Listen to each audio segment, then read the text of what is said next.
नमस्कार दोस्तों। आज मैं आपको एक कहानी बुद्धि का चमत्कार सुनाने जा रही हूँ। यह एक जातक कथा है। आइए सुनते हैं। आज से कई सौ साल पूर्व की बात है। एक गांव में राम सिंह नामक एक किसान अपनी पत्नी व बच्चे के साथ रहता था। राम सिंह अनपढ़ व गरीब था, मगर अपने बेटे सुंदर को वह पढ़ा लिखा कर किसी योग्य बनाना चाहता था, ताकि उसका बेटा भी उसकी भांति उम्र भर मेहनत मजदूरी न करता रहे। अपने पुत्र से उसे बड़ी आशाएं थी। लाखों सपने उसने अपने पुत्र को लेकर संजो डाले थे। वहीं उसके बुढ़ापे की लाठी था। उसका बेटा सुंदर भी काफी बुद्धिमान था।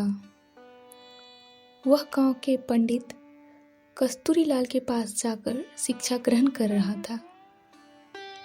उसने भी अपने मन में यही सोचा हुआ था कि वह भी पढ़ लिख कर बड़ा आदमी बनेगा और अपने माँ बाप के कदमों में दुनिया भर की सारी खुशियाँ और सारे सुख लाकर डाल देगा।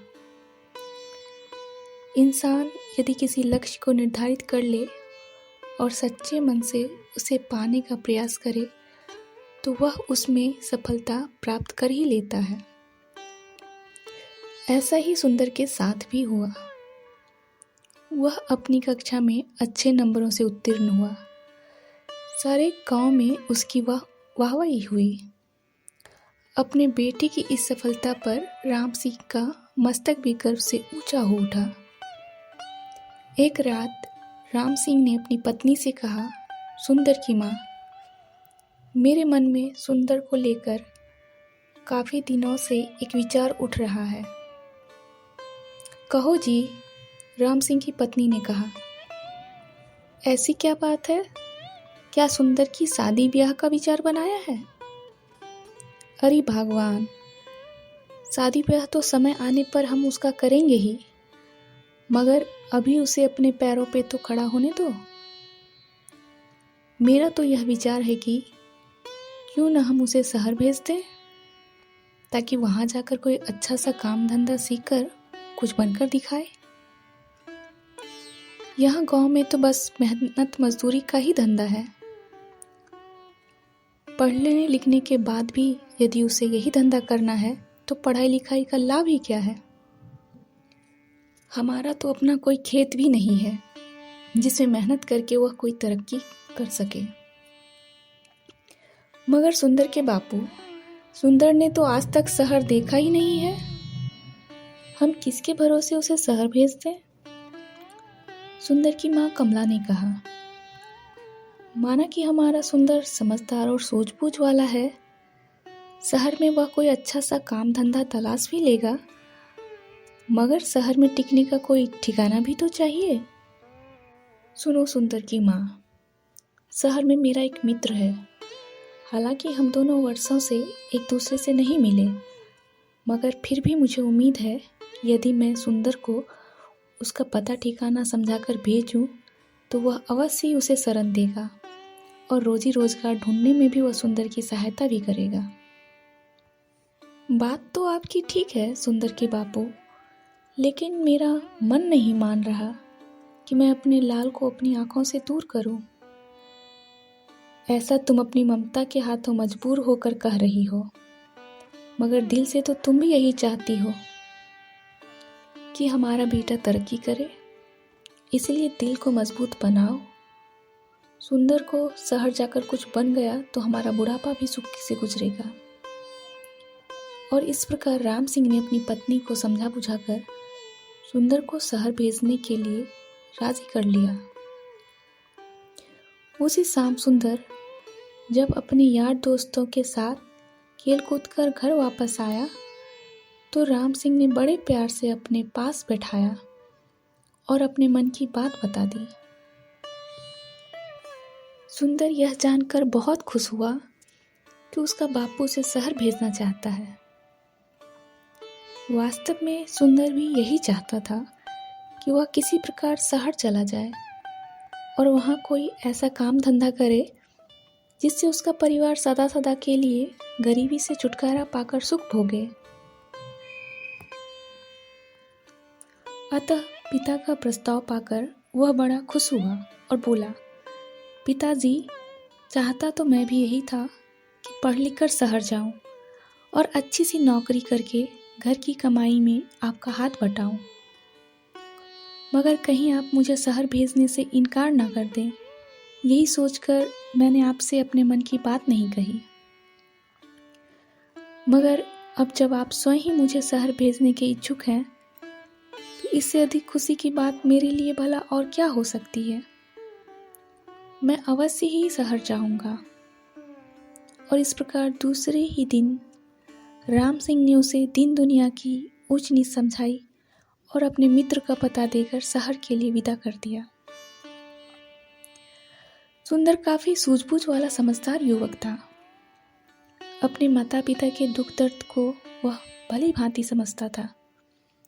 वह यह भी जानता था कि गांव में रहकर तो उसका भविष्य अंधकार में ही डूबा रहेगा, जबकि उसकी इच्छा बड़ा आदमी बनकर अपने माता पिता को भरपूर सुख देना था। अतः खुशी खुशी वह शहर के लिए रवाना हो गया।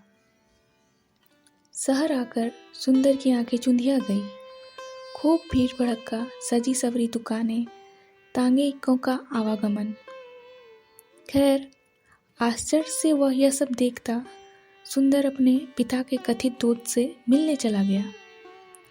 लेकिन जब वह पता के बताए स्थान पर पहुंचा तो पता चला कि उसके पिता का दोस्त रामचंद्र तो ना जाने कब का मर खप गया और अब तो उसके परिवार का भी कोई अता पता नहीं था। यह जानकर सुंदर बहुत निराश हुआ और सोचने लगा कि अब क्या होगा। आशा निराशा तो जीवन में चलती ही रहती है, लेकिन सुंदर उन युवकों में से नहीं था जो हताश होकर बैठ जाते हैं। उसमें हिम्मत और आत्मविश्वास कूट कूट कर भरा था। उसने अपने आप को दिलासा दिया और बोला, बेटे सुंदर, निराश होने से कुछ नहीं होगा। अब शहर आ ही गए हैं तो कुछ करके ही लौटेंगे। माँ और बापू ने मुझसे बड़ी उम्मीदें लगा रखी है। मैं ही उनके बुढ़ापे की लाठी हूँ। अब शहर आ ही गया हूँ तो कुछ बनकर ही लौटूंगा। तुझे याद नहीं, गांव में मास्टर जी कहा करते थे, हिम्मते मर्दा मदद खुदा, यानी जो लोग हिम्मत करते हैं उनकी मदद खुद भगवान करते हैं। अपने आप को इसी प्रकार हौसला बंधाता हुआ सुंदर पूछता पूछता एक सराय में आकर ठहर गया। उसने स्नान आदि से निवृत्त होकर थोड़ा आराम किया, फिर किसी नौकरी की तलाश में निकल पड़ा। वह जहाँ भी नौकरी मांगने जाता, दुकानदार उसके बातचीत करने के ढंग और उसकी सूझबूझ से प्रभावित तो होता, किंतु कोई जान पहचान ना होने के कारण उसे नौकरी नहीं मिल पाती थी। इसी प्रकार कई दिन गुजर गए। सुंदर गांव से अपने साथ जो रुपया पैसा लेकर आया था वह भी लगभग समाप्त होने को था। अब तो सचमुच सुंदर को चिंताओं ने आ घेरा। वह सोचने लगा कि काश शहर में उसकी कोई जानकारी होती तो अवश्य उसे कोई नौकरी मिल पाती। एक दिन की बात है, सुंदर थक हार कर एक पेड़ के नीचे बैठा मौजूदा स्थिति के विषय में सोच रहा था। उससे कुछ ही दूरी पर राज कर्मचारी पेड़ की ठंडी छांव में बैठे गपशप कर रहे थे। अनमना सा सुंदर उसकी बातें सुनने लग गया। एक दूसरे से कह रहा था, कुछ भी कह भाई रामवीर, तू है बड़ा नसीब वाला। हम दोनों साथ साथ ही राज दरबार की सेवा में आए थे, मगर तू तरक्की करके राजा जी का खजांची बन गया और मैं रहा सिपाही का सिपाही। इसे कहते हैं तकदीर। तकदीर भी उन्हीं का साथ देती है गंगाराम, जो सूझबूझ और हिम्मत से काम लेते हैं। मैंने अपनी सूझबूझ से कुछ ऐसे काम किए कि महाराज का विश्वास पात्र बन गया और उन्होंने मेरी ईमानदारी देखकर मुझे खजांची बना दिया। ना ना भाई, तू जरूर किसी साधु या फकीर से कोई मंत्र वंत्र पढ़वा कर लाया होगा जो इतनी जल्दी इतनी तरक्की कर ली, वरना मैं क्यों ना किसी ऊंचे पद पर पहुंच गया। भैया, तू मुझे भी अपनी कामयाबी का राज बता। तेरे जैसे लोग इसी चक्कर में रहते हैं कि पकी पकाई मिल जाए और खा ले। अरे भाई मेरे, अगर इंसान में हिम्मत, हौसला, ईमानदारी, साहस और सूझबूझ हो तो वो पहाड़ को खोद कर नदी बहा दे। देख तू, वह मरा हुआ चूहा देख रहा है ना? रामबीन ने सड़क के किनारे पड़े एक मरे हुए चूहे की ओर इशारा किया। हाँ, देख रहा हूँ। आने जाने वाले लोग भी उसे देख रहे हैं और घृणा से थूक कर दूसरी ओर मुंह फेर कर निकल रहे हैं। रामबीर भाई, मैं तुझसे तेरी कामयाबी का रहस्य पूछ रहा था और तू मुझे मरा हुआ चूहा दिखा रहा है। ये क्या बात हुई? गंगाराम, मैं तुझे कामयाबी की बाबत ही बता रहा हूँ। सुन, लोग उस मरे हुए चूहे पर थूक कर जा रहे हैं, मगर कोई सूझबूझ वाला इंसान इस मरे हुए चूहे से भी 4 पैसे कमा लेगा। भैया मेरे, अकल का इस्तेमाल करने से ही इंसान कामयाबी हासिल करता है, जंतर मंतर से कुछ नहीं होता। मैं समझ गया भाई रामवीर, निराश सा होकर गंगाराम बोला। तू मुझे अपनी कामयाबी का राज बताना ही नहीं चाहता। खैर, कभी तो मेरे भी दिन बदलेंगे। आ, अब चलते हैं। इस प्रकार वे दोनों राज कर्मचारी उठकर चले गए। वे तो चले गए, मगर खजांची रामवीर की चूहे वाली बात ने सुंदर के दिमाग में खलबली सी मचा दी। उसके दिमाग में रामवीर की कही बात बार बार गूंज रही थी। लोग उस मरे हुए चूहे पर थूक थूक कर जा रहे हैं, मगर कोई सूझबूझ वाला इंसान इस मरे हुए चूहे से भी 4 पैसे कमा लेगा। 4 पैसे कमा लेगा? 4 पैसे कमा लेगा? सुंदर सोचने लगा। खजांची की बात में दम है। जिस देश में मिट्टी भी बिकती हो, वहाँ कोई चीज़ बेचना मुश्किल नहीं, मगर इस मरे हुए चूहे को खरीदेगा कौन? कैसे कमाएगा कोई इससे 4 पैसे? चूहे को घूरते हुए सुंदर यही सोच रहा था, लेकिन उसकी समझ में नहीं आ रहा था। तभी सड़क पर उसे एक तांगा आता दिखाई दिया। तांगे में एक सेठ बैठा था, जिसने एक बिल्ली को अपनी गोद में दबोया हुआ था। बिल्ली बार बार उसकी पकड़ से छूटने की कोशिश कर रही थी।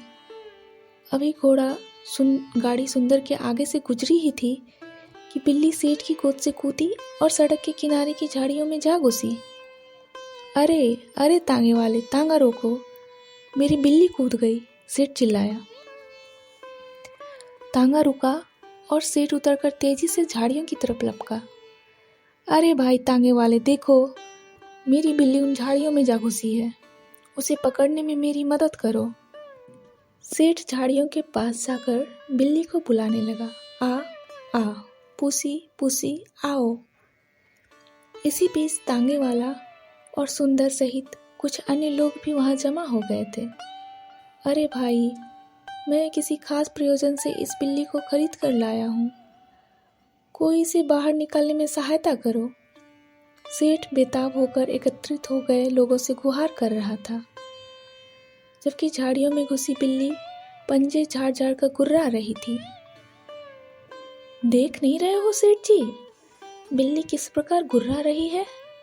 एक व्यक्ति बोला। हाथ आगे बढ़ाते ही झपट पड़ेगी।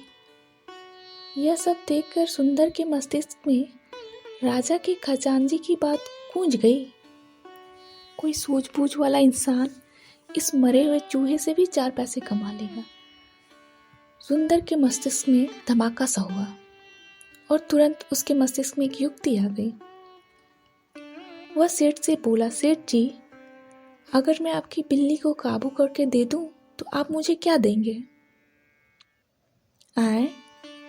सेठ जी ने तुरंत सुंदर की ओर देखा और बोला, भाई, तू मेरी बिल्ली को काबू करके देगा तो मैं तुझे चांदी का एक सिक्का दूंगा। चांदी का सिक्का? सुंदर के मुंह में पानी भर आया। ठीक है, आप यहीं रुकिए, मैं अभी आपकी बिल्ली काबू करके आपको देता हूँ। कहकर सुंदर दौड़ा दौड़ा उसी दिशा में गया जिधर मरा हुआ चूहा पड़ा था। वाह बेटा सुंदर, बन गया काम। उस खजांची ने ठीक ही कहा था कि यदि सूझबूझ से काम लिया जाए तो इस मरे हुए चूहे से भी 4 पैसे कमाए जा सकते हैं। सुंदर ने मन ही मन खुश होते हुए एक रस्सी तलाश की और चूहे की गर्दन में फंदा डालकर झाड़ी की ओर चल दिए। हटो हटो, सब पीछे हटो। भीड़ को एक ओर हटाता हुआ सुंदर बोला, बिल्ली अभी बाहर आती है। अरे, मरा हुआ चूहा, यह तो वहां पड़ा था, किसी ने कहा। दूसरा बोला, भाई वाह, इस लड़के ने तो मौके का फायदा उठाकर एक सिक्का कमा लिया। इसे कहते हैं बुद्धि का करिश्मा। यह लड़का अवश्य ही एक दिन बड़ा आदमी बनेगा। लोग तरह तरह की बातें बनाने लगे। सुंदर झाड़ियों के करीब बैठ गया और रस्सी से बंधे चूहे को बिल्ली के सामने लहराने लगा। मोटे चूहे को देखकर बिल्ली के मुंह में पानी भर आया। एक नजर उसने मैत्री भाव से सुंदर की ओर देखा, फिर दुम हिलाती हुई धीरे धीरे सुंदर के करीब आने लगी। सभी लोग उत्सुकता से यह तमाशा देख रहे थे और फिर कुछ ही पलों बाद चूहे के लालच में जैसे ही बिल्ली बाहर आई, सुंदर ने उसकी पीठ पर प्यार से हाथ फेरा और उसे गोद में उठा लिया। इस तरह की और भी सुप्रसिद्ध कहानियों को सुनने के लिए आप मेरे चैनल को लाइक और सब्सक्राइब कर सकते हैं। धन्यवाद।